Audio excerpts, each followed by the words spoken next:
kalawang. Botox lang to. Ayun na. Kasi kalawang.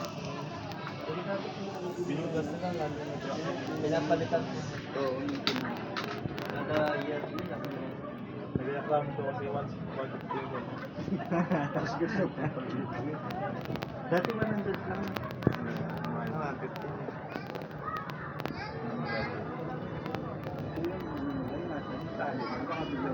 Parang sulit yung ano, ganyan. Oo nga po, bigat yung ganyan. Sulit yung gabi. Tapos, ganda yung tunog ng gabi. Talagang ginito. Tsaka inuulan na kasi baka yung ano, yung ganyan lang. Eh, Bebel lang yan. Pag hindi nila na-monitor yan, kawawa yung ulo. Ganyan. Bigat yun. Bigat yan.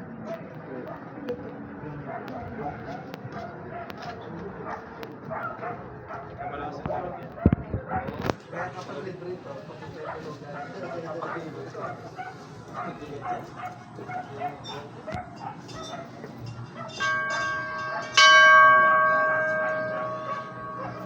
Iba yung tunog niya, no? Di ba kanina nang binibel nandun tayo sa Oo, baba? malakas. Akala po naman ito, banda eh.